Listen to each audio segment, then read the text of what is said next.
Hello and welcome to an episode of Historically Marked. I am at Mammoth Cave National Park, which is in little south central Kentucky, not too far from towns like Cave City and Brownsville, as many others. Now I am in front of the visitor center and it is the best place to start. Now if you do want to do some cave tours, it is best to book them online in advance.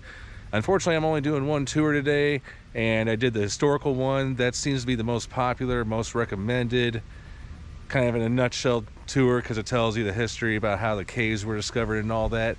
I'll be taking you on bits and pieces of that, and I apologize in advance because of the poor camera work.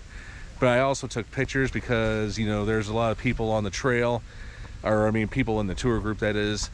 But I'll also be showing you a little bit of the museum and telling you more about this great park.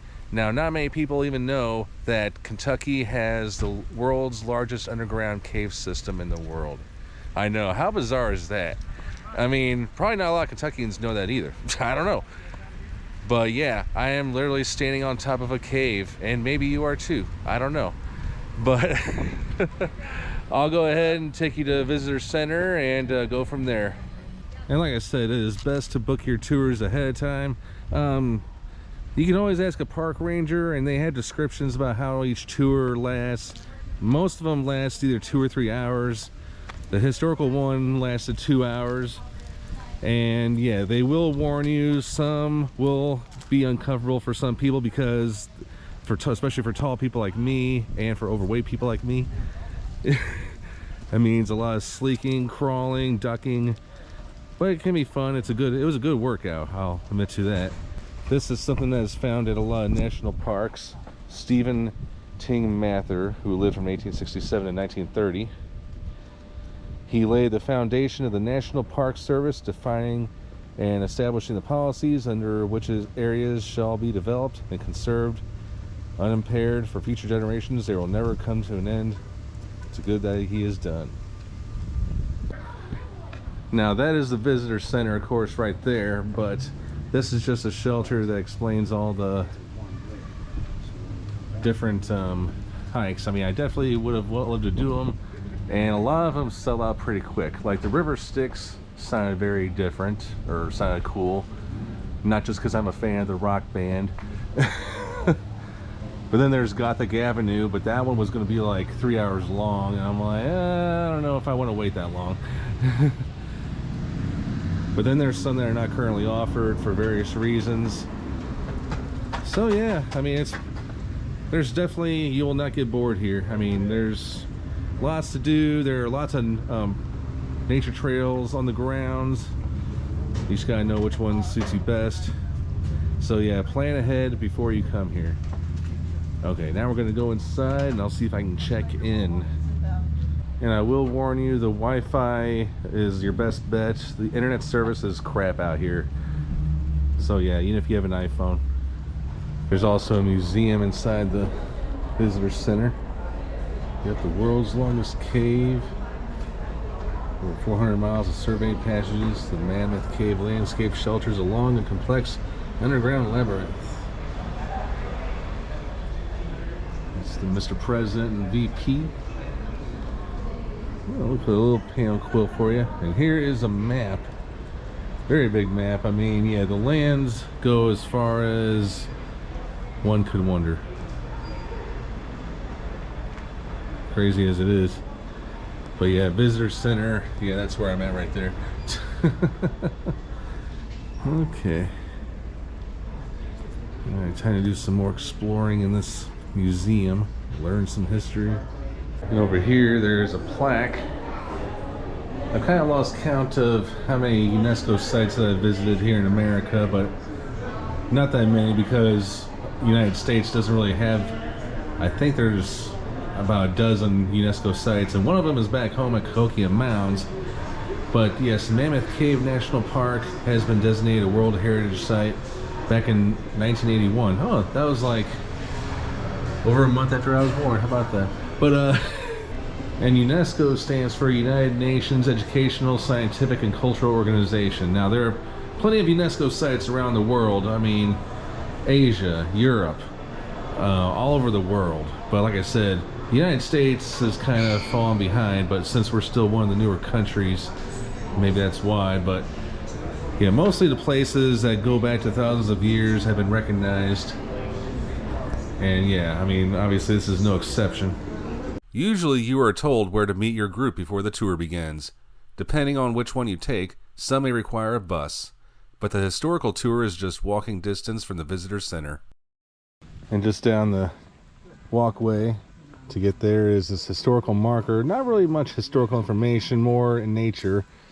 Talks about limestone and how it plays a part in caves. But the stream bed in this ravine is dry because its bed is made of limestone. Limestone easily dissolves in rainwater. When rain falls, the rainwater creeps onto cracks and holes in the stone, becoming slightly acidic as it passes through the soil. Once the rainwater disappears into the limestone, the acid begins to dissolve the stone, forming a new stream bed underground. The entire Mammoth Cave region sits upon more than 400 feet of layered limestone. Over millions of years, hundreds of millions of subterranean streams have honeycombed the area's ridges with caves. This kind of limestone geology is sometimes called karst. Mammoth Cave, the longest known cave in the world, is the most famous part of a greater underground realm. You kind of look at this chart right here. This is 400 feet. And then that's what they believed what Kentucky looked like long time ago. That's the Appalachian Mountains, but they call it the Mississippian Sea 350 million years ago. Yeah. Interesting stuff. All right, I gotta keep up with the tour group. All right, so this is the entrance right here, and it's also the exit. Not to be a spoiler, but yes, you gotta climb down those steps, and then on the way back you gotta climb up them. Believe me. Struggle is real, but it's cool at the same time. But yes, you go into the entrance and the adventure begins. This is considered the beginning. Hey buddy. But yeah, I'm like a feet from the ceiling. I'll listen to that water. But I'll definitely keep you guys tuned in. I know it's a little dark, and it's like 60 degrees, I think. I forgot to wear my, I brought my hoodie, but I forgot to wear it. But it was hot outside, so. Anywho. All right, we're going down. And I think that's where they're gonna check our tickets. Ooh, what we got here? Yeah, there's a fork in the road, but we're not supposed to.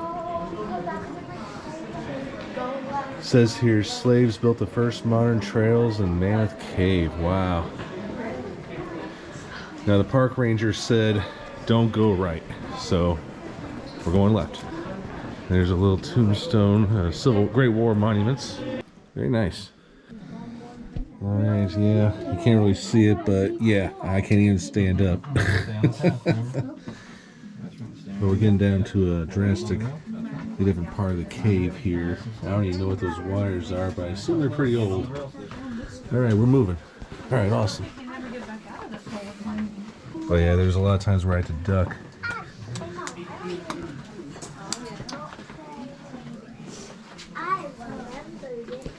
I'm looking for some old signatures and smoke rings.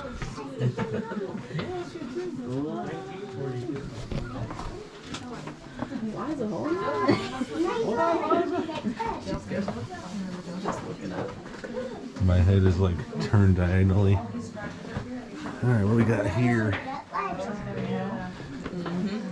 Does he see all the writings? Hey Lucy, I think we're working up on. Well, there's 1942. That's the year my grandparents got married.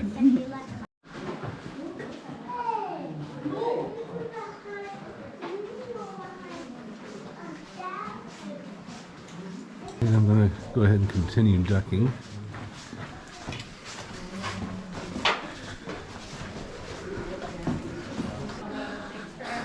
And I literally just crawled out of Fat Man's Misery.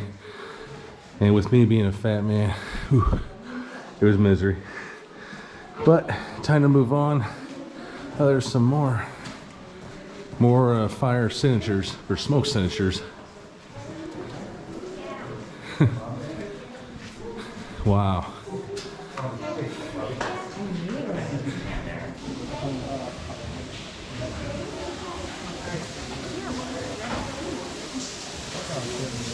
Yeah, you hear water, but you don't see it.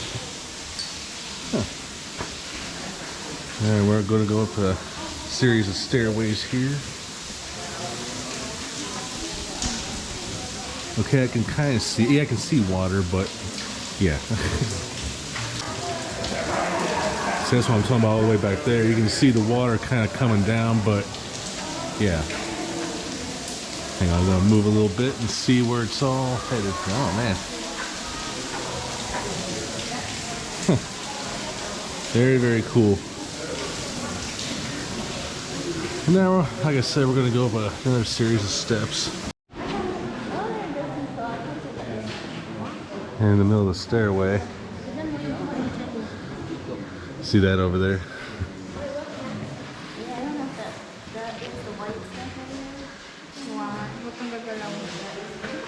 I'm gonna see if I can get over there. Wow, it's like there's like different walls.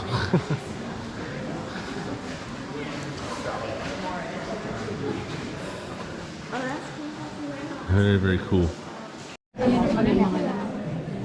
And then here is the last part of the tour where the ranger gave a speech, and then they're on their way to the exit.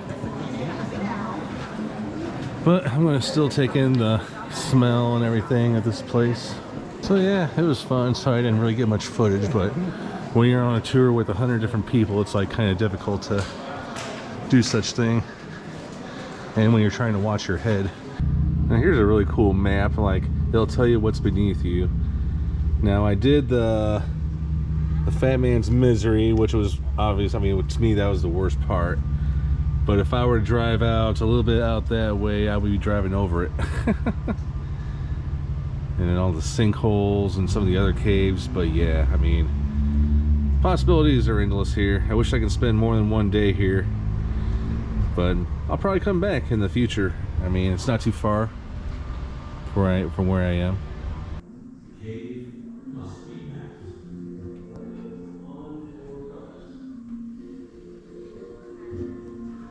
So that's where I was in the historic tour. They got it all mapped out.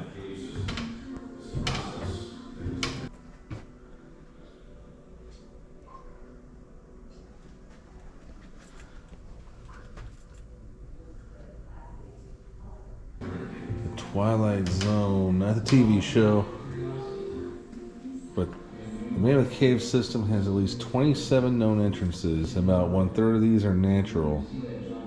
Wow. So yeah, just kind of imagine it wandering through that.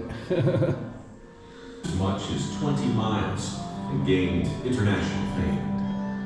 Okay, this was from 3 years ago. In 1908, a young German visitor, Max Kemper, guided by Stephen Bishop, And it just talks about how American Indians found their way underground more than 4,500 years ago. Engineered map helped to establish the foundation for modern cave survey. But they probably did not know that they found a cave so long that no one person can see it all. How much more cave is there? Geologists think there could still be 600 miles of undiscovered passageways. Nearly a decade later, And every year, more passageways are explored. found a massive cave passage. You can also watch a movie in here. Crystal Cave.